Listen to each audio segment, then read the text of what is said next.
Hey guys, it's Josh, and it is time for VEDA. What date is it? April 8th, so VEDA number 8. And I want to talk to you about the reason why I stuck with the Note 3 instead of the Developer Edition Moto X with Verizon. It was actually one of the hardest decisions I had because I really like the Developer Edition Moto X and the Note 3. Like, basically the reasoning as far as like features go, the Note 3 and the Moto X Developer Edition almost like rank right next to each other, but I'll tell you in a second the reason why I went with the Note 3. The reason why I like the Moto X Developer Edition so much is because like 98% of Verizon devices have locked bootloaders, so it makes it very hard to load a custom ROM or custom recoveries even more so. Custom recoveries, they just allow you to have those backups in case something goes wrong. I'm the kind of guy that likes to tinker around, see how I can make the device better, see if they make it look better.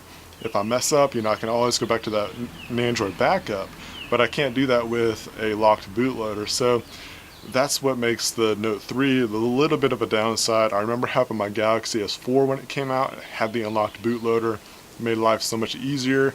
I could just do nightlies with AOKP, Pac-Man ROM, and all that kind of stuff. But I can't do that with the Note 3.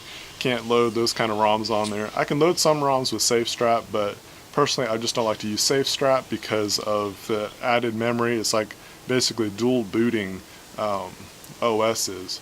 I don't care for that. It's no offense to those developers, I just personally don't like that.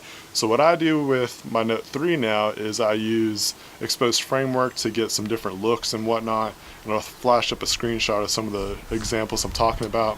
So like there's so many different variables involved. Like the Moto X Developer Edition, I'm able to do whatever I wanted to, and it's actually a pretty solid phone. I really like it. But the Note 3, and it's a beast of a phone. It's an amazing phone. I love the screen. It performs well. The camera's amazing. A lot of cool stuff like that. But probably the biggest thing, the reason why I stuck with the Note 3 is because I'm in a position to where I can't own multiple devices as far as phones go. I can't be able to do that, so what I have to do is think kind of later down the road. Alright, so that's what put me in a position. Am I going to be able to sell the Developer Edition Moto X for a good price to when a new phone comes out to kind of help counter the difference of cost? The Note 3 obviously is going to hold a much higher value, and not to mention it has some pretty nice accessories to go along with it for when I throw that into the listing, probably on Swappa when the time comes.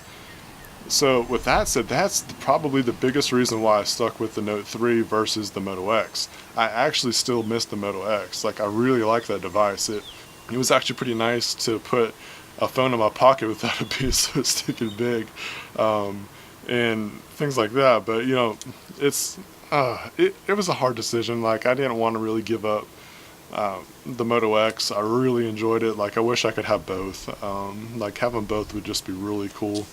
But I think later down the road and kind of thinking long term, the Note 3 was a better choice to make. And I'm not complaining whatsoever. Like, the Note 3 is an awesome phone. Like, honestly, what's kind of weird is like normally I kind of think about ways, how can I get the next phone that's coming out, and how can I make it so it doesn't hurt the pocket. And those devices coming out right now is the HTC M8 is out right now, and the S5 is fixing to hit the stores with Verizon. But honestly, like, I feel like I'd be stepping backwards if I got either one of those devices coming from a Note 3. So I'm gonna stay with the Note 3 for a little while longer. It would be cool to have those other phones, but I think I'd end up going back to the Note 3 again. So with that said, probably not gonna be going to another phone until the Note 4. I do have my eye on the Moto X2 and the Nexus 6, but some pretty key variables have to play out for those devices to make it into my pocket. But anyways, that's what I wanted to talk to you guys about. I know some people were interested why I stuck with the Note 3 versus the Moto X Developer Edition, and there you have it. Mainly because this guy is going to hold much higher value when I go to sell it for whenever I get a new phone. Alright guys, so if you enjoyed this video, please give it a thumbs up, and thank you so much for watching. I hope you've enjoyed these VEDA videos. Subscribe if you want to see more content like this and more. I got tech videos, reviews, stuff. Hit the subscribe button. Thanks guys. That bird is so stinking loud right now. He doesn't realize I'm trying to record a video here.